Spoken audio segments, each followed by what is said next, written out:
명지고등학교 내신 출제 경향에 대해서 말씀드릴 텐데요. 이 부분은 내신 같은 경우는 애들이 시험을 보다 보니까 기본적으로는 부모님들께서는 내가 이걸 왜 들어야 되나 라는 생각도 드실 수 있어요. 근데 애들이 한 번쯤은 어떤 교재를 가지고 영어 한 과목에 대해서 어느 정도의 부담을 갖고 학습에 임하고 있는지를 한 번쯤은 아셔야 애들 이해하는 데도 도움이 되고 애들이 왜 도대체 이렇게 힘들다 하는지 좀 아실 수 있다라는 기회가 될 것 같아서 제가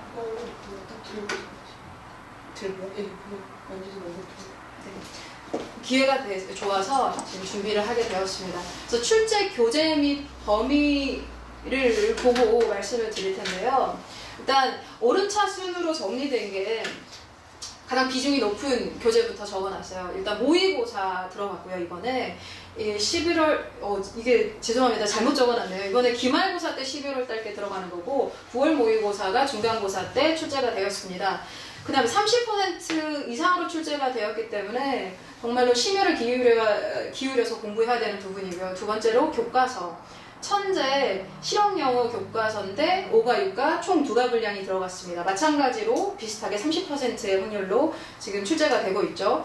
그 다음에 세 번째로 듣기인데요. 2018년도 수능 특강 영어 듣기에서 총 3강 나왔습니다. 이거 원래는 고3 교재이기 때문에 선행으로 안 되는 부분인데 좀 난이도도 좀 높기도 하고요. 그 다음에 듣기는 보시면 아시겠지만 얘도 거의 30%의 비중으로 출제가 되고 있어요. 그래서 1, 2, 3번이 거의 30, 30, 30으로 정말 많은 비중을 차지하고 있고 네 번째로 단어는 능률복화에서 좀 15강 정도로 13에서 14% 정도로 항상 출제가 되고 있습니다. 그리고 1번부터 4번까지 보셨는데 제가 가장 특이했던 점이 명지고를 하면서 3번 부분이었어요. 듣기 부분.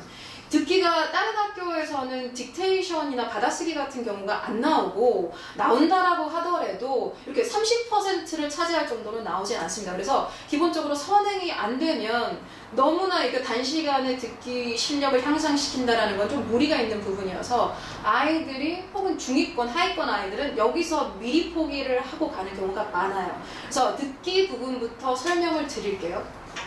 듣기 부분 보시면 듣기를 도대체 왜 틀리는 거지? 라고 생각을 하실 수 있어요. 근데 듣기를 몰라서 틀리는 건 아니고요. 기본적으로 대비를 시키기 때문에 듣기가 객관식에서는 총 5문항이 나오는데요. 5문항에서 선택지 1번부터 5번까지 있잖아요.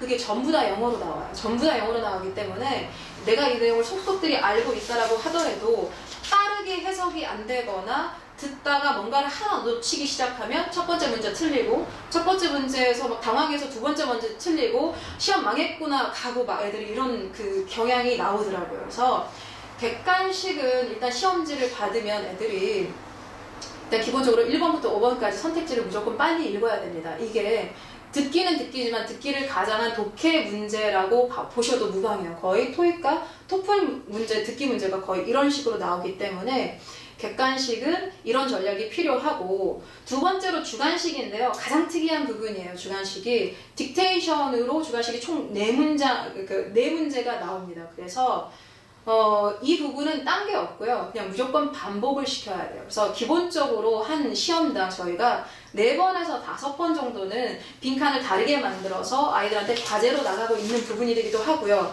이번에 저희가 수요일날 첫 수업을 시작했는데 이미 과제가 듣기 딕테이션이 한번 나왔어요. 그래서 내일 검사를 하게 될 텐데 이번에는 명지 같은 경우에는 숙제를 안 해오면 그 아이들한테 남겨서 하고 어쩌고, 그러니까 에너지가 좀 많이 쓰이더라고요. 그래서 부모님들에게 일괄적으로 문자를 보낼까 생각 중이에요. 그래서 숙제가 누가 안 되고 됐다 하면 귀찮더라도 한 번쯤은 확인을 부모님께서 한번 해주셨으면 좋겠습니다. 다음으로 모의고사랑 교과서 부분인데요. 모의고사 교과서는 우리가 전통적으로 알고 있는 독해 지문이죠. 합쳐서 거의 한 60% 정도로 출제가 되고 있는데 객관식은 평이한 수준이에요. 그러니까 모의고사 유형이라고 생각하시면 되는데 지칭 추론이라던가 순서라던가 어법이라던가 단어라던가 이런 문제들이 많이 나와요. 근데 이번에는 약간 특이한 유형이 3가지 문제가 출제가 되었는데 일단 모두 고르기 유형 3문항이 나왔어요.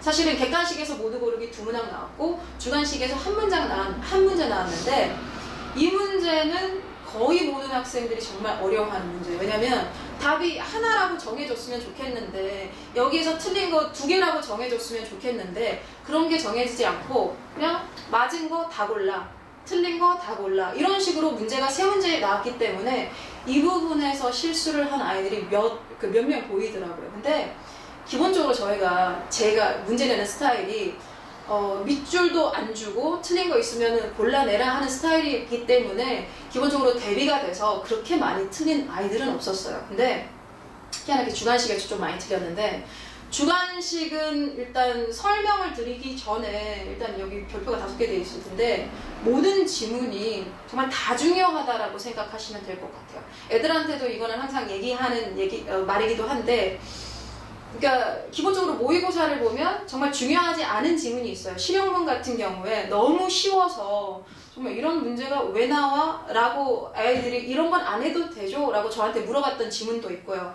근데 제가 너네 학교는 이렇게 쓰잘데기 없는, 그러니까 정말 이렇게 말씀드려서 죄송하지만 정말 이렇게 쓰잘데기 없는 지문도 나오기 때문에 봐야 돼. 빈칸 보고 철자 보고 해야 돼 라고 했는데, 주관식 6번에 그 정말 하찮은 지문 중에서도 그 본 문장이 아니고 가로 안에 있는 부분이 나왔어요. 가로 안에 있는 부분. 애들 신경도 안 썼던 부분.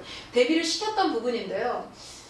일단 답은 문구류였었는데 어디 이벤트를 갈 때 챙겨가야 될 뭐 그런 거였을 거예요. 그래서 옷 챙겨가고 가방 챙겨가고 신발 챙겨가고 문구류 챙겨가고 뭐 이런 지문이었었는데, 이걸 빈칸을 냈음에도 불구하고 시험 막판에 다른 게 중요한 게 너무 많아서 문법이 더 중요한 것 같아. 순서가 더 중요한 것 같아.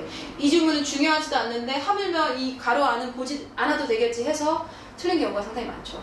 그래서 모든 지문이 그러니까 중요하다라고 겸손하게 공부를 하셔야 돼요. 명지고등학교 애들은. 그다음에 주관식 B번은 일단 난이도 자체는 있는 문제예요. 난이도 자체는 좀 높은데 이 부분은 저희가 대비를 시켜서 난이도는 높음에도 불구하고 오답률은 정말 적었던 문제예요. 예를 들어서 애들이 싫어하는 것 중에 하나가 단어를 다 주어지지 않고 단어 몇 개만 주고 이 단어를 가지고 변형을 해서 빈칸을 채우라는 걸 제일 싫어하는데, 그런 문제가 나왔어요. 뭐 말리나가 베스니가 진정한 무슨 그 우승자로 인정을 하고 그래서 단상으로 초대를 했다라는 그 교과서 지문이었는데 변형을 해서 나왔지만은 애들이 많이 맞췄어요. 그러니까 웬만한 아이들은 이 문제에서 실수가 없었던 것 같아요. 그래서 명지는 오히려 쉬운 문제에서 좀 집중을 해야 될 것 같아요. 그 다음에 보캐블러리에 대해서 말씀드릴게요. 보캐블러리인데 지금 능률복화에서 나오는데 객관식 22번을 예시로 가져왔거든요. 그래서 너의 빈칸에 대해서 감사하다라는 소리인데, 이 부분에 대해서 답은 4번이었는데 1번부터 5번까지 보면 그 느낌이 어떠세요? 느낌이 되게 비슷하죠. 철자도 비슷하고 발음도 비슷하고 이런 게 많이 보일 거예요. 근데 보캐블러리 부분에서 객관식으로 총 7문제 출제가 돼요. 근데 이런 문제가 총 5문제예요. 5문제. 그러니까 애들이 너무 혼동스러운 거죠. 게다가 기본적으로 단어를 아이들이 가장 외우기 힘들어하고 이 단어인지 저 단어인지 막 그림 맞추기 수준으로 외우는 아이들도 있는데, 이런 문제가 나오면 틀릴 수밖에 없어요. 그래서 시험 때 당황해서 틀릴 수밖에 없는데, 저희가 기본적으로 문장 시험을 봐요. 명지고등학교 애들은. 왜냐면 문장에서밖에 출제가 안 되기 때문에. 그럼에도 불구하고 단어에서 조금 한두 문제는 아직도 틀리는 경향이 있는 것 같아요. 그래서 이번 기말 대비를 하면서도 문장은 계속해서 아이들이 추가를 보고 있어서 하위권 아이들은 조금 더 힘들어하는 것 같습니다.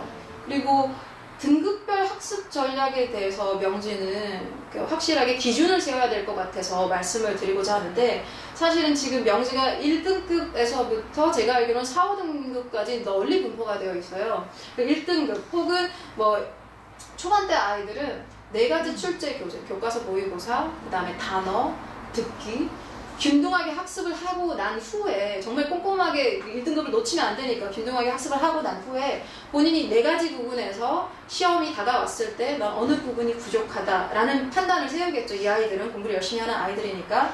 그 아이들은 그래서 부족한 부분에 집중을 하면 될 것 같고요. 그 다음에 중위권, 2등급에서부터 3등급 정도로 생각을 하는데 듣기와 단어에 집중을 해야 돼요.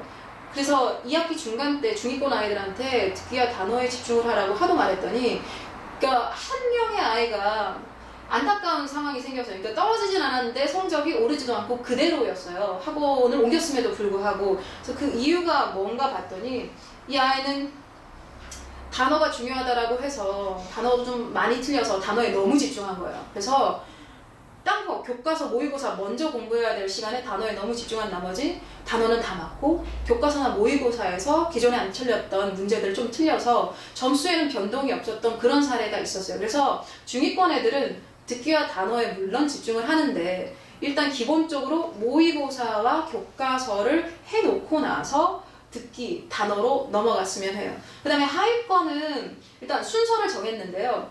그러니까 하위권은 제 기준으로서는 한 뭐 60점대부터 50점 뭐 이런 아이들이에요. 이 아이들한테 4가지 물론 다 하면 좋죠. 암기하는 거 별로 어렵지 않잖아요.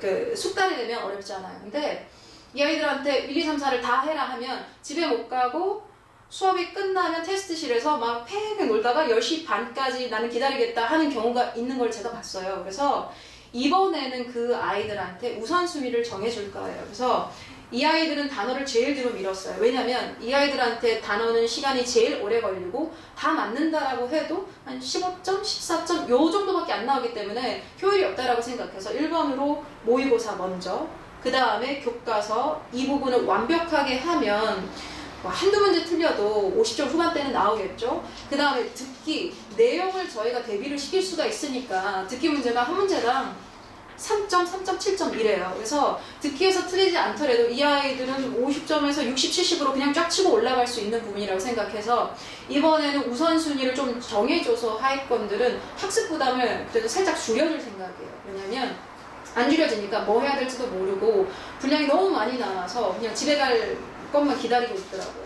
그래서 등급별 학습 전략까지 말씀드렸습니다. 그래서 어머니들이 생각하실 때 애들이 솔직히 말씀드리면 명지고등학교는 진도는 많지 않아요. 진도는 많지 않은데 애들이 힘들어하는 듣기, 단어, 교과서, 모의고사 다 외우는 수준으로 가야 되기 때문에 부담이 좀 클 수는 있어요. 특히 공부를 예전에 공부하는 그 체력이 안 됐던 아이들한테는 더 힘들 수도 있는데 애들이 어느 부분에서 힘들어 하는구나 아셨으면 하셔서 말씀드렸고 혹시 질문사항 없으시면 저는 여기서 마무리해야 될 것 같습니다.